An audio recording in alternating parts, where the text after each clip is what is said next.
लोग चर्चा कर रहे हैं श्रीमद् भगवत गीता के 15वें अध्याय पर। और उसमें भी हमने भगवान ने जो हमको कहा कि मैं कौन हूँ, तो कहते हैं कि मैं अगला जो श्लोक है, जिस श्लोक की चर्चा अब हमको करनी है, इस श्लोक को पढ़ते समय काफ़ी समय पहले जिस समय मैं इसका स्वाध्याय कर रहा था, तो मेरे मन में एक चीज़ आई थी। वो थोड़ा सा इस विषय से अलग हटके है। वह है अहम वैश्वानरो भूत्वा प्राणिनां देहमाश्रितः प्राणापान समायुक्तः पचाम्यन्नं चतुर्विधम्। पचाम्यन्नं चतुर्विधम्। मैं क्या करता हूँ, मैं जो 4 प्रकार का अन्न है उसको मैं पचाता हूँ। आप जिस समय आरती करते हैं, स्वामी रामतीर्थ मिशन में हम लोग जो आरती करते हैं, तो वहाँ पर आपने देखा होगा एक स्टैंजा आता है, और उस स्टैंजा के अंदर ये 4 प्रकार के जो भोजन हैं इनकी चर्चा की गई है। आपके पास मैंने ये जो आरती है अपनी, इसका हिंदी का अर्थ और इसके ऊपर जो व्याख्यान था वो भी आपके पास भेजा था। तो 4 प्रकार का जब भोजन है, इसका मतलब आप जो भी खाते हैं उसका पाचन कौन करता है। अभी तक हम क्या मानकर चलते हैं, आप भोजन जब खुद करते हैं, है ना, भोजन करने के बाद में आपका जो पाचन है वो पाचन कौन करता है। तो भगवान कहते हैं मैं ही करता हूँ। कहते कैसे करते हैं आप, हम तो कुछ और ही मानते हैं। हम क्या मानते हैं, हम रोज क्या करते हैं, हम जो है रोज भोग लगाते हैं, है ना, भोग लगाते हैं। किससे भोग लगाते हैं, जो चीज़ हमको अच्छी लगती है उसकी उसका भोग लगाते हैं, है ना। हमको अगर मिश्री अच्छी लगती है तो हम मक्खन और मिश्री का भोजन लगाते हैं, है ना। अगर हमको जो भी चीज़ हमको अच्छी लगती है, इस रेफरेंस में मैं आपको एक बड़ा अच्छा वो था कि कहते हैं कि रामकृष्ण परमहंस ने उसका वर्णन किया है अपनी बातचीत में। क्योंकि देखिए रामकृष्ण जो परमहंस थे वो उपदेश उस तरह से नहीं दिया करते थे। उनका अगर आपको उपदेश पढ़ना हो तो उसके लिए बहुत अच्छा है कि आप उनका जो कन्वर्सेशन है अपने शिष्यों के साथ में। और ये भी हमेशा हम एक बात का ध्यान रखें कि किसी भी व्यक्ति का व्यक्तित्व जो है वो आपके साथ में अनफॉर्मल जो बात होती है उसमें ज़्यादा स्पष्ट होता है। आप अगर देखा होगा आपने कि सादगी में किसी का ज़्यादा पता चलता है। मुझे अभी तक याद है कि यहाँ पर जो दिल्ली में है तो एक यहाँ प्रेम स्टूडियो है हमारे यहाँ कमला नगर में। तो जब किसी बेटी को का चित्र अगर प्रेम स्टूडियो का उसके ऊपर मोहर लगी हुई होती थी तो वो कहते थे नहीं जी हमको इनकी ओरिजिनल फ़ोटो चाहिए। कारण क्या है कि वो जो वहाँ से स्टूडियो से जो फ़ोटो खींच कर उसकी फिनिशिंग वगैरह करके आई है, तो अगर रंग सांवला या थोड़ा सा काला भी हो तो वो उसको ऐसे चमका देते हैं जैसे कि बिल्कुल जो है वो गोरा रंग हो, और उसकी जो खामियां हैं उन खामियों को छुपा दिया जाता है। कहते हैं इसी तरीके से जब हम फॉर्मली बातचीत करते हैं, जैसे कोई व्यक्ति कोई लेक्चर दे रहा है या कोई स्पीच दे रहा है, तो वहाँ पर स्थिति कुछ और होती है। लेकिन जिस समय आप बैठकर डिस्कशन करते हैं, जिस समय आप बैठकर बातचीत करते हैं, अनफॉर्मल अनौपचारिक रूप से जो बात होती है उसमें जो चीज़ें निकल कर आती हैं वो कभी कभी क्या अक्सर बड़ी काम की होती है। तो रामकृष्ण परमहंस ने एक जगह पर उदाहरण दिया है। कहते एक कोई सज्जन थे, और वो जो सज्जन थे वो कलकत्ते में आप सभी जानते हैं महाकाली का मंदिर है, उनके अनन्य भक्त थे। और जब वो अनन्य भक्त थे तो वो क्या किया करते थे, काली के नाम पर, महाकाली के नाम पर आप सभी जानते हैं क्या क्या कुछ नहीं होता है वहाँ पर। वो उनके जो पशु बलि थी, बलि जो थी, वो बलि की प्रथा पता नहीं कहाँ से आई है। वैसे तो पशु शब्द का प्रयोग हमारे यहाँ एक अमर कोश है, उस अमर कोश में पशु शब्द का प्रयोग पुष्प के लिए भी है। पुष्प, अगर आप पुष्प चढ़ा देते हैं तो वो जो पशु शब्द है, वो पशु शब्द का प्रयोग पुष्प के लिए भी किया जाता है। अब लोगों को लगा कि पुष्प तो बड़ी साधारण सी चीज है, लेकिन उसकी जगह अगर इस चीज को चढ़ाया जाए तो कम से कम धार्मिक उसका एक आवरण देकर और हम क्या कर सकते हैं, अपनी पूरा कर सकते हैं। तो यहाँ उन्होंने क्या किया, कहते हैं कि उन्होंने सज्जन जो थे, आ, ये इको हो रही है आवाज, तो वो जो सज्जन थे, उन सज्जन ने क्या किया, वो जाते थे और पशु बलि करते थे। अचानक रामकृष्ण कहते हैं कि मैंने देखा कि उसने मंदिर जाना वहां पर छोड़ दिया। जब मंदिर जाना छोड़ दिया तो उससे पूछा क्या बात है, आजकल आप बलि का दर्शन करते या जो भी आप अनुष्ठान किया करते थे, आजकल आप जाते नहीं हैं, क्या वजह हो गई? तो उन्होंने कहा जी अब मेरे दांत टूट गए हैं। बात समझ में आ रही है आपको? अब मेरे दांत जो हैं वो टूट गए हैं। दांत टूट गए का मतलब क्या है? अब मेरे दांत इस लायक नहीं रह गए कि वो जो महाकाली का प्रसाद है उस प्रसाद को खा सकें, तो मैंने क्या किया, छोड़ दिया। तो हम क्या करते हैं, हम जो ईश्वर को जो भोग लगाते हैं वो भी हमारी अपनी ही एक जो है वो मानसिकता है। तो जिस समय मैंने इस श्लोक को पढ़ा तो मुझे लगा कि कमाल की बात है। हम बोलते हैं मंगल को नहीं करना चाहिए, मंगलवार को ये चीज़ नहीं खानी चाहिए, नवरात्रों में ये चीज़ नहीं खानी चाहिए। हमने उसकी एक विधि अपनी तरफ से बना दी। लेकिन क्यों हम ये मानते हैं कि ये बड़े शुभ दिन हैं और इन शुभ दिनों में वो जो परमात्मा है उसको कोई ऐसी चीज़ नहीं चढ़ानी चाहिए जो अशुभ हो या अपवित्र हो। ऐसी हमारी मान्यता है। इस महीने में नहीं करना चाहिए, ठीक है। इस प्रकार से हमने एक चीज बना ली। लेकिन जिस समय मैंने इस श्लोक को पढ़ा तो मुझे लगा कि ये मामला कुछ और है। मामला क्या है? भगवान कहते हैं अहम वैश्वानरो भूत्वा प्राणिनाम देहम आश्रितः। प्राणियों के देह में स्थित होकर मैं क्या करता हूं, मैं कौन हूं? तो कहते हैं मैं वैश्वानर हूं। अग्नि होती है ना, अलग अलग स्थान पर अग्नि का नाम अलग अलग होता है।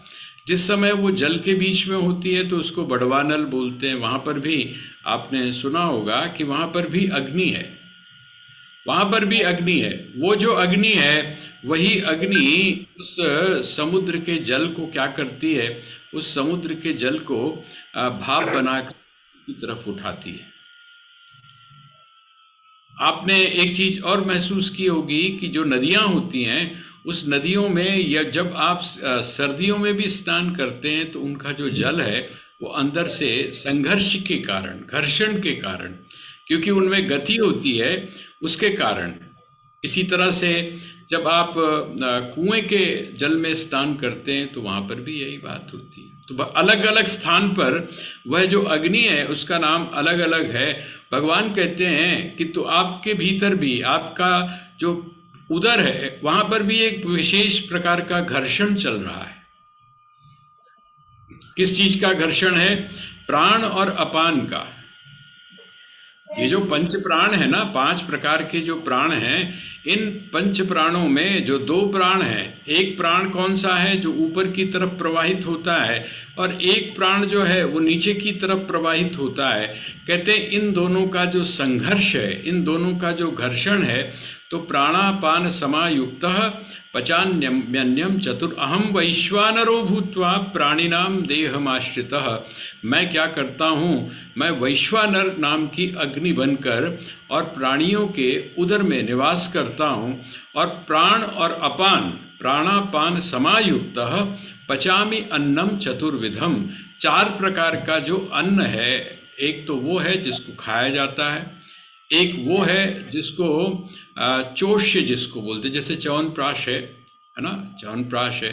एक वो है। इस तरह से 4 प्रकार के ये जो अन्न है इनको मैं खाता हूँ। अर्थात जो भी जिसको आप बोलते हैं ना हजम करना, उस हजम करने में मेरी बहुत बड़ी भूमिका है। मैं ही वहां पर रहकर और सारी चीजों को हजम करता हूँ। तो जब सारी चीजों को हजम करता हूँ, तो जिनका भोग आप नहीं लगाते हैं, जिनका भोग आप नहीं लगाते हैं, उसको उसको कौन हजम करता है?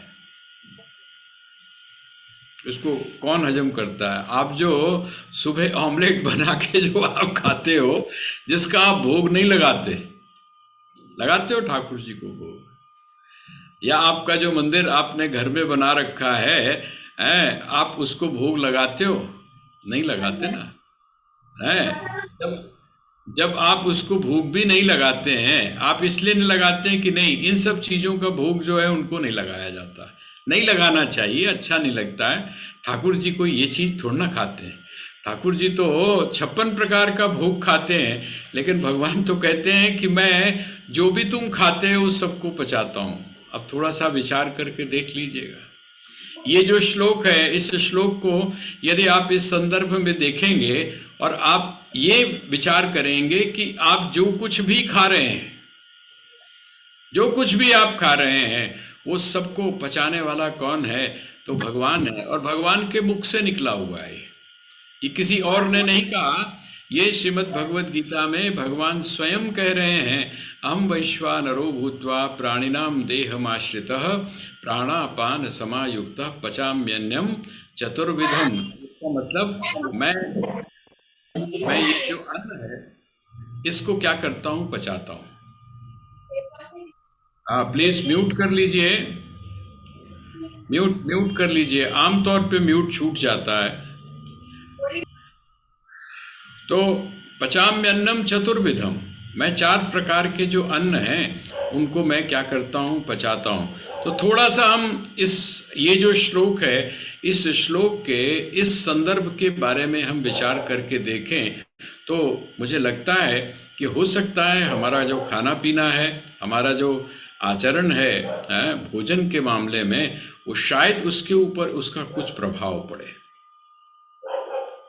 जो बात हम कुछ विशेष चीजों के लिए, विशेष अवस्थाओं के लिए करते हैं, तो वहां पर शायद इसकी आपको थोड़ी सी बात बने कि जब भगवान सात्विक भोजन करते हैं, भगवान सात्विक करवाते हैं, तो वो सिर्फ भोग के समय ही नहीं है, बल्कि बाकी के समय भी है। पंजाब हम जाते हैं जब कभी, तो पंजाब में क्या क्या होता है, कहते हैं कि जी सवेर का जरा टाइम है, आश्रमों की भी बात कर रहा हूँ, आश्रमों में भी कई जगह पर इस प्रकार का है कि सुबह तो भोग लगता है ना? सुबह किसका भोग लगता है? जो भी भंडार में बनता है उसका भोग लगता है, इसलिए उस वहां पर प्याज लहसुन आदि का प्रयोग नहीं होता है। लेकिन शाम को जो भोग है किसका लगता है? कहते हैं शाम को जो भंडारा है उसका भोग नहीं लगता, बल्कि शाम को भोग किसका लगता है? दूध का लगता है। इसलिए सुबह के समय तो भोजन के अंदर इन सारी चीजों का उपयोग नहीं होता, लेकिन शाम के समय खुले रूप में उसका उपयोग होता है और उसका सेवन भी किया जाता है। ये जो हमारी जो दोहरी सोच है ना, 2 प्रकार की जो सोच है, इसके बारे में हमको विचार करने की आवश्यकता है। इस श्लोक के माध्यम से जब हम इस बारे में विचार करते हैं, तो हमारी बहुत सारी जो चीज़ें हैं वो स्पष्ट हो जाती हैं। तो अहम वैश्वानरो भूत्वा प्राणिनाम देहमाश्रितः प्राणापान समायुक्तः, प्राण और अपान इनसे युक्त होकर मैं क्या करता हूं? आप जो भी भोजन करते हैं, ध्यान करिएगा, आप लोगों ने, हो सकता है आप लोगों में कई लोगों ने सीखा हो, एक एक है, और वो क्या है, कुछ जगह पर जिस समय हम सब बैठकर भोजन करते हैं तो एक मंत्र का प्रयोग होता है, सहना भवतु सहनौ भुनक्तु सह वीर्यम करवावहै तेजस्विनावधीतमस्तु मा विद्विषावहै ओम शांति शांति शांति।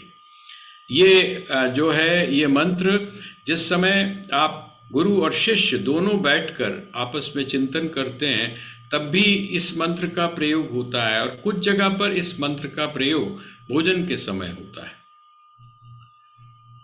इसी तरह से मंत्र का भी करते हैं, ब्रह्म ब्रह्म अर्पणम ब्रह्म हवि हाँ, ब्रह्म। इसी तरह से, हाँ वही मैं कह रहा हूँ। इसी तरह से एक जो और श्लोक है श्रीमद् भगवत गीता का ही वो जो श्लोक है जिसको अभी हमारी बहन कह रही थी, ब्रह्मार्पणम ब्रह्म हवि ब्रह्माग्नो ब्रह्मणा हुतम ब्रह्मैव तेन गंतव्यम ब्रह्म कर्म समाधिना। ये जो व्यापक हर चीज में है, जो मैं खा रहा हूँ वो भी ब्रह्म है, ये एक धारणा लेकर, इसीलिए हमारे यहाँ एक बहुत बड़ा नियम है, बहुत बड़ा नियम है, वो है अन्नो वही ब्रह्म। अन्न जो है वो कौन है, कहते हैं अन्न को भी आप ऐसे मत समझिए, अन्न भी ब्रह्म है। इसीलिए कई जगह पर भोजनालय के बाहर लिखा हुआ होता है कि खाओ मन भर और ना छोड़ो कन भर। मैं देखता हूँ एक संप्रदाय है, मुझे उसका नाम याद नहीं है, अमृत बहन को उसका आइडिया होगा। वो एक कमर में ना, कमर में एक नीले रंग का पटका बांध के रखते हैं, है ना। वो जो संप्रदाय है वो क्या करता है, वो भोजन करने के बाद में जो थाली है उस थाली में पानी डालकर और उसको अच्छी तरह से साफ करके उसको भी पी जाता है। क्यों? क्योंकि एक कण का भी जो है वो छोड़ना नहीं, एक जो कण है उस कण का भी परित्याग नहीं करना है। क्यों नहीं करना है? क्योंकि अन्नो वही ब्रह्म, अन्न जो है वो ब्रह्म का स्वरूप है। तो ये जो एक जो कंसेप्ट हमारे यहाँ श्रीमद् भगवत गीता में दिया, या हमारे यहाँ अध्यात्म के अंदर ये जो कंसेप्ट है दिया हुआ, इसको जब हम रियलाइज करते हैं, बड़ा सिंपली, बहुत सीधा सीधा अगर आप इसको रियलाइज करना शुरू कर दें तो आपके आचरण के अंदर सहज रूप से बहुत सारा परिवर्तन आ सकता है। आपका जो व्यवहार है वो कई मायने में अपने आप बदल सकता है। लेकिन इस बात को हम समझ लें, जैसे मैंने अभी आपसे निवेदन किया कि अगर हम इस बात को समझ लें कि आप जो भी कुछ ले रहे हैं, जो भी कुछ आप इनटेक कर रहे हैं भोजन के रूप में, वो सारा का सारा क्या है, उसको हजम कौन कर रहा है, अर्थात उसका भोग किसका लग रहा है। तो पचाम्यन्यम चतुर्विधम, उन 4 प्रकार की चीज़ों को कौन कर रहा है? तो कहते हैं परमात्मा कहते हैं, ब्रह्म कहते हैं, या वह श्री कृष्ण कहते हैं कि मैं ही उनको बचा रहा हूँ। आगे ये तो हो गया फिजिकल, जिसको हम फिजिकल लेवल बोलते हैं। अब अगला वो बोलते हैं कि 15वां जो श्लोक है, इसमें हमने शुरुआत काफ़ी कुछ यहीं से की थी, ध्यान होगा आपको, कि वेदैश्च सर्वैरहमेव वेद्यो वेदांतकृत वेद विदेव चाहम। ये जो 15वां श्लोक है, इस 15वां श्लोक के जो आखिर के जो 2 हैं उनको जब आप ले लेते हैं तो वही कहते हैं कि वेदों में जिसके बारे में कहा गया, वेदैश्च सर्वै अहमेव वेद्यो, वेद ने क्या कहा? वह जो वेद है अर्थात जो ज्ञान का शास्त्र है, ज्ञान का जो एक स्वरूप है, वो क्या कहता है? कहते हैं अगर कोई चीज़ जानने योग्य है तो वो कौन सी है? कहते हैं मैं ही हूँ। जिसको जानने के बाद में और कुछ जानना शेष नहीं रह जाता है। ये जिस तत्व की मीमांसा उपनिषदों में की गई है ना, ज्ञाते तु कस्मिन् विदितम जगत स्यात् सर्वात्मके ब्रह्मणि बोध रूपे, वो कहते हैं वह जो ब्रह्म है, जिस ब्रह्म को जानने की बात की गई, वह जो तत्व है, वह जो सत्य है जिसको जानने की बात की गई, और कहते हैं कि उसको यदि नहीं जाना और बाकी सब कुछ जान लिया तो सब निरर्थक है, उसका कोई उसकी सार्थकता नहीं रहती है। कहते हैं वो कौन है? तो कहते हैं कि वेदैश्च सर्वै अहमेव वेद्यो, मैं ही वो हूँ। इसका मतलब भगवान यहाँ पर कौन सी स्थिति में बात कर रहे हैं? ये जितनी भी बात अहम के रूप में हो रही है, ये अहम के रूप में की गई बात वो ब्रह्म के रूप में की जा रही है। मैंने आपसे पहले भी निवेदन किया था कि श्री कृष्ण या कोई भी महापुरुष जिस समय इस प्रकार की बात करता है, इस प्रकार के शब्दों का प्रयोग करता है, उसका अर्थ क्या है? उसका अर्थ यह है कि वो इस शरीर के माध्यम से इस बात को नहीं कह रहा है, बल्कि वो समष्टि चेतना के माध्यम से, अर्थात विराट ब्रह्म के रूप में अपने आप को स्वीकार करता हुआ, अब इस अपने अनुभव से गुजरता हुआ वो इस बात को कह रहा है। वहाँ अहम शब्द का अर्थ ये शरीर के साथ में जुड़ा हुआ नहीं है, बल्कि शरीर से परे, समस्त शरीरों से परे कौन? वह जो तत्व है, अशरीरी जो है, वो अशरीरी रूप में बात कर रहे हैं। या हम और भी दूसरे अर्थ से कह सकते हैं कि समस्त शरीरों में जो रहने वाला वह शरीरी है, उस रूप में वो बात कर रहे हैं। तो यहाँ अब वो कहते हैं वेदांत कृत वेद विदेव चाहम, अर्थात ये जो वेदांत है, वेदांत कृत का मतलब वेदों का जो तत्व है उसका जो निर्णय करने वाला है। वेदांत शब्द का अर्थ क्या है? वेद का जो अंतिम भाग है, अंतिम भाग का मतलब सर्वोच्च भाग है। वेद में धीरे धीरे, जैसे हम क्लास की बात करते हैं ना, तो एक क्लास है जिसको हम कर्म बोलते हैं। कर्म क्लास कौन सी है? तो तमोगुण से ऊपर उठने की है, क्योंकि जो तमोगुण है वो आपको कर्म में प्रवृत्त नहीं होने देता है। तो जिस समय आप तमोगुण से ऊपर उठते हैं तो आप में प्रवृत्ति आती है, और वो प्रवृत्ति जिस समय निष्काम भाव से युक्त होती है, अर्थात आपका जो कर्म है जिस समय निष्काम भाव से युक्त होता है, तब वो क्या करता है? तब वो आपको उपासना में, अर्थात आपका जो भाव पक्ष है उसमें आपका प्रवेश देता है। और जिस समय वो भक्ति भी क्या है? अर्थात वह जो प्रवृत्ति है, उस प्रवृत्ति में आप किसी भी प्रकार की कामना से युक्त होकर प्रवृत्ति नहीं करते हैं, बल्कि कर्तव्य के रूप में जब आप प्रवृत्ति में लगते हैं तो उसका परिणाम क्या होता है? आपके अंतःकरण की शुद्धि। आपका जो अंतःकरण है वो शुद्ध होता है। बड़ा एक सिस्टमेटिक, एक जैसे बोलते हैं ना कि आप सीढ़ी के माध्यम से जब आप ऊपर चढ़ना शुरू करते हैं तो एक स्टेप टू स्टेप है।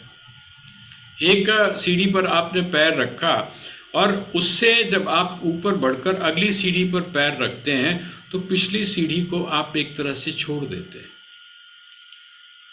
तो यहां पर वेदांत का अर्थ क्या है? वो जो सबसे ऊंची वाली सीढ़ी है, सबसे ऊंची सीढ़ी है। कौन सी सीढ़ी है? जिसको उपनिषद कहा गया है। वो क्या करती है? वो आपको उस परमात्मा के पास में लाकर बिठा देती है। वो आपको परमात्मा के पास लाकर बिठा देती है, अर्थात दूर से दिखा देती है कि वो है आपके जीवन का जो लक्ष्य है, आपके जो जीवन का उद्देश्य है, वो है जो अभी आपसे दूर है। आप अभी आपको दूर लग रहा है, लेकिन दूर क्यों लग रहा है? इसलिए दूर लग रहा है क्योंकि अभी आपकी योग्यता इस प्रकार की नहीं है। ठीक है? तो यहाँ अब वो क्या कहते हैं शुरू से आइए। ये जो ऊपर की जो 2 लाइनें हैं, वेदांत का अर्थ आपने समझ लिया। वेदांत का अर्थ है वेद का अंतिम भाग, अर्थात जिसमें ज्ञान की चर्चा की गई है, जिसमें ज्ञान की चर्चा की गई है। अब वो ज्ञान को स्पष्ट कर रहे हैं। ज्ञान का अर्थ हमने किस प्रकार से समझा है और ज्ञान का अर्थ वास्तव में क्या होता है, इसी बात को भगवान ने यहाँ पर समझाया। पहले तो जो भी बातें अभी तक उन्होंने कही वो अहम के रूप में, अब वो यहाँ पर बिल्कुल जिसको पराकाष्ठा बोलते हैं ना, ज्ञान की या जानकारी की, अब वहाँ पर पहुँच गए हैं। वो क्या कहते हैं? सर्वस्य चाहम हृदय सन्निविष्टो, सर्वस्य चाहम हृदय सन्निविष्टो। मैं कौन हूँ?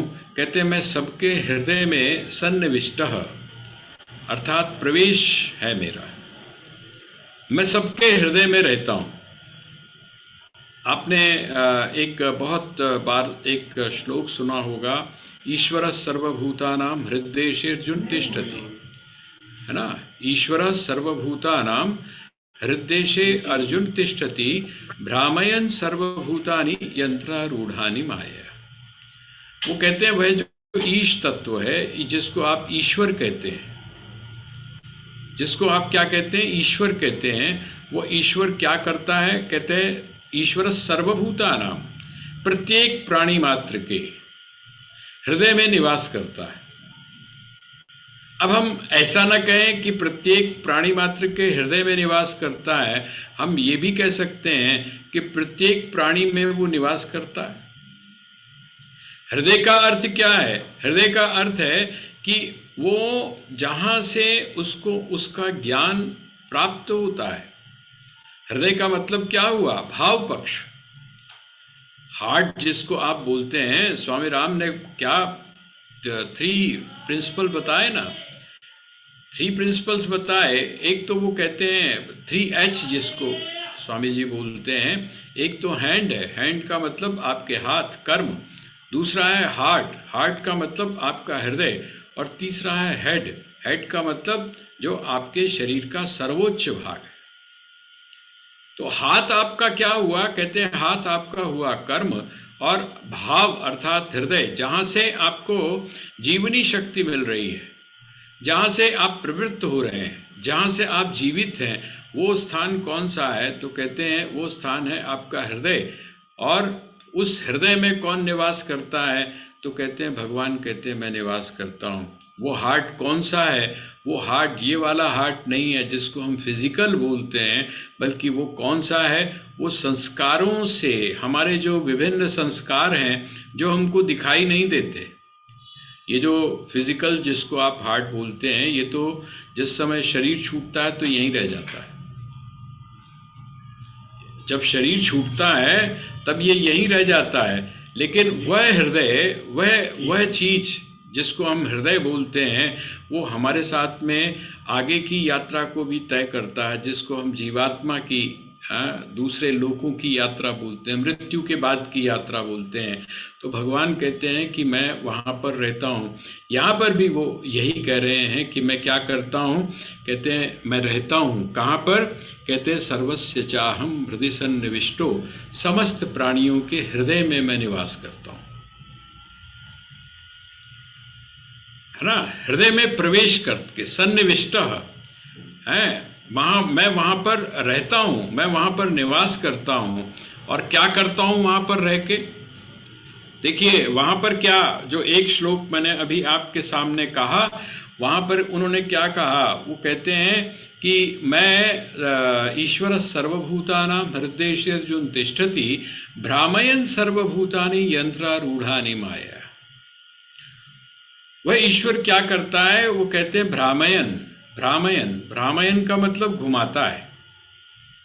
सर्वभूतानि, समस्त प्राणियों को, यंत्रारूढ़ानि माया, कहते हैं वो जो अपनी माया है, उस माया के द्वारा वो घुमाता है। कैसे? कहते कैसे घुमाता है?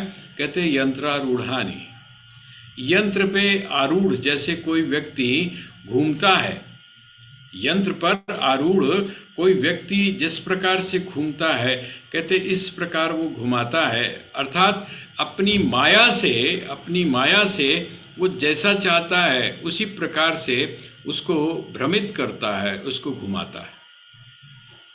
वो माया कौन है? तो माया है प्रकृति। और प्रकृति किस प्रकार घुमाती है?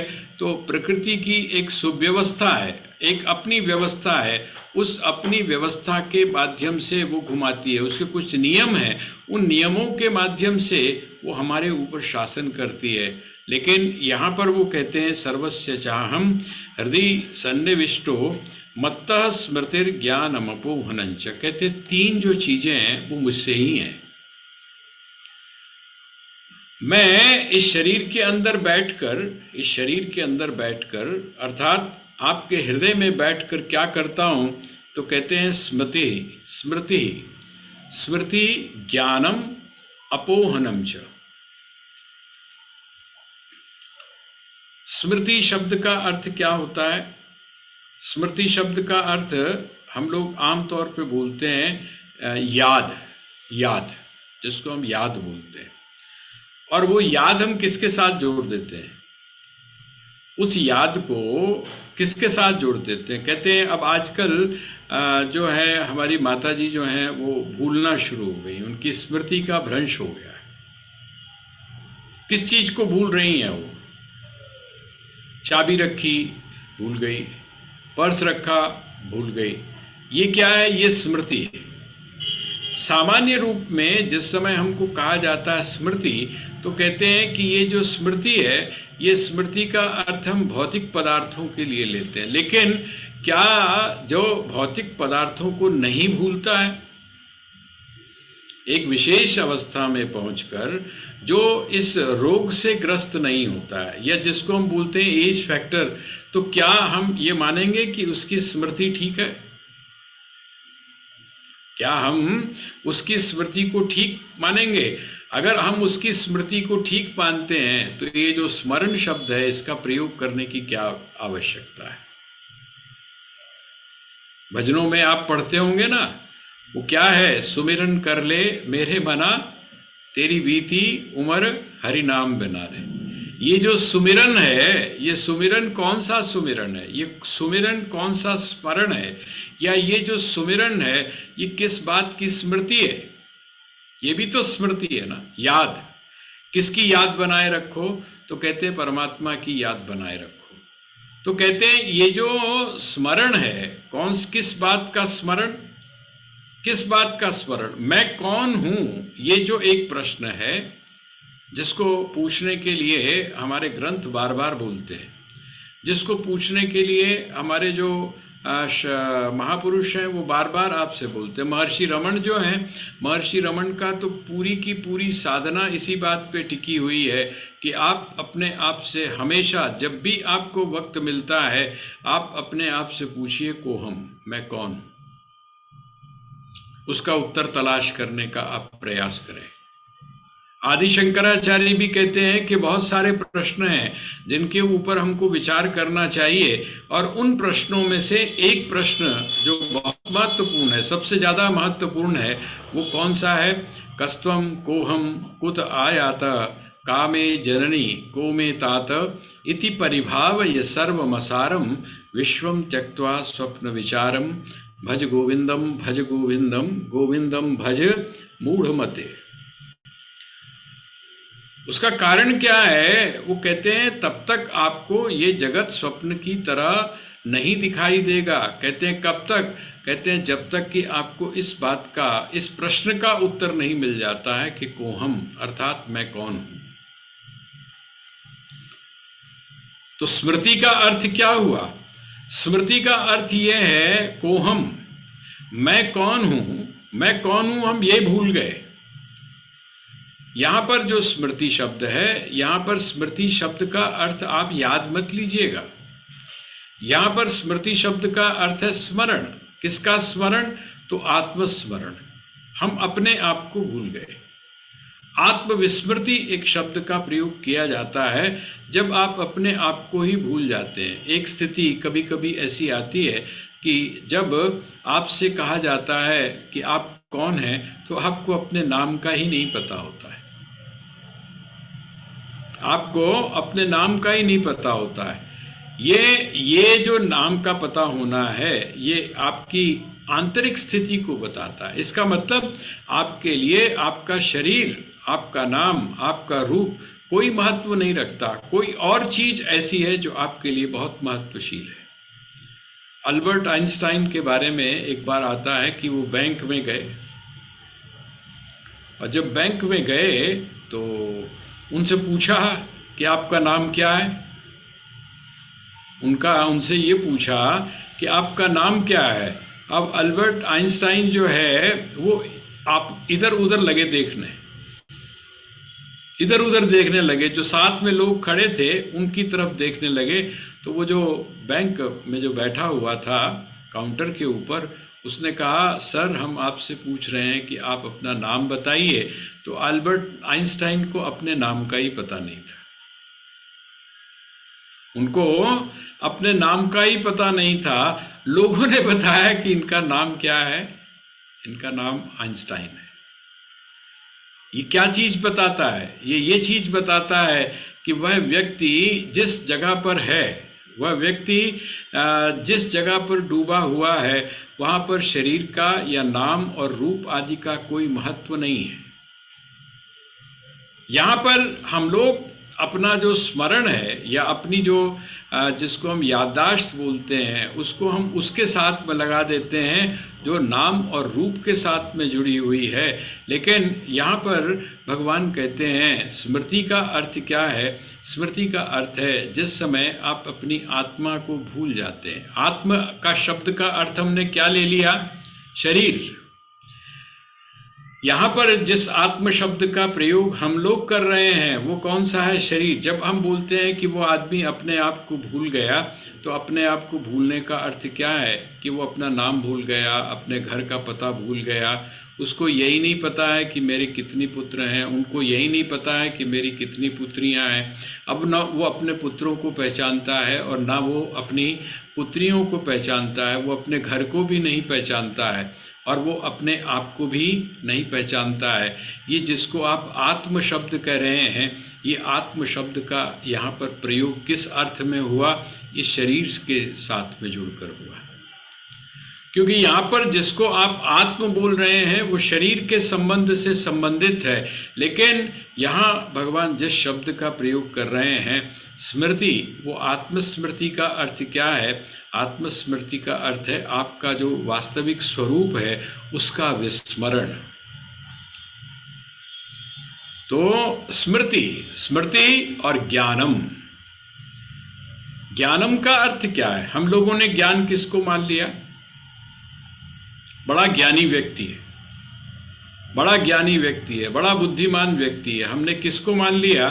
सबसे पहले तो हमने एक लेवल के ऊपर तो हम ये मानते हैं जो बड़ा शातिर है, जो अपने सारे कामों को निकलवा लेता है, हम उसको बोलते हैं बड़ा बुद्धिमान है। किसी भी तरीके से जिस व्यक्ति ने उन्नति अपने जीवन में, भौतिक विकास को जिसने प्राप्त किया है, उसको हम बोलते हैं कि वह व्यक्ति क्या है? वो व्यक्ति बड़ा समझदार है, बड़ा बुद्धिमान है, बड़ा कुशल है, उसको हम बोल देते हैं।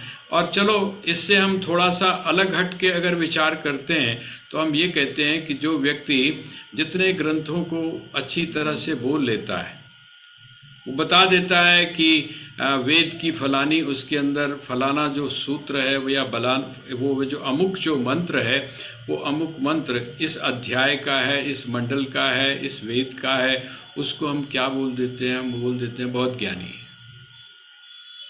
श्रीमद् भगवद गीता का श्लोक जो है उसका जिसको स्मरण है कि कौन से अध्याय का कौन सा श्लोक है, इसको जो बोल देता है तो हम कहते हैं देखा इसकी स्मृति या इसका ज्ञान देखिए कितना गहरा है, ये तो एक एक चीज को जानता है। कई ग्रंथों को जो दोहरा देता है हम सोचते हैं कि ये बहुत बड़ा ज्ञानी है, लेकिन भगवान यहाँ पर कहते हैं कि ज्ञानी का अर्थ ये नहीं है। ज्ञानी का अर्थ क्या है? इससे आगे, इससे परे, जो शब्दों से थोड़ा सा आगे जाता है, जिसके बारे में जो शास्त्र हैं वो क्या कहते हैं? नेति नेति। जिसने इस बात को जान लिया, देखिए उल्टा, मैं कल एक जगह पढ़ रहा था, सुन रहा था, वो कहते हैं कि लोग आपको क्या कहते हैं? स्वामी राम ने एक जगह पर कहा है ना, हमें पागल ही रहने दो कि हम पागल ही अच्छे हैं। तो उसका कई महापुरुषों ने उसका एक बड़ा अच्छा उदाहरण दिया। वो कहते हैं पागल का अर्थ होता है पागल, पंजाबी में गल केनू कहंदे ने, पंजाबी विच गल केनू कहंदे ने। गल का मतलब जो बात को पा गया है। बात का मतलब क्या है? जिसने रहस्य को जान लिया है। बात का अर्थ क्या है? जो वास्तविकता को जो जान गया है, जो गहरे में उतर गया है, जिसने डुबकी लगाकर अंदर तक देख लिया है कि इसकी वास्तविकता क्या है, उसको बोलते हैं गल। पागल का अर्थ क्या है? पागल का अर्थ यहाँ पर अध्यात्म के अंदर क्या लिया जाता है? जिसने जीवन के रहस्य को जान लिया है, उसको लोग क्या कहते हैं? उसको लोग पागल ही कहते हैं। इसीलिए स्वामी राम को जब किसी ने इस संबोधन से कहा तो उन्होंने साफ कह दिया कि हम पागल ही अच्छे हैं, कोई बात नहीं, तुम समझदार बनते हो बन जाओ, तुम समझदार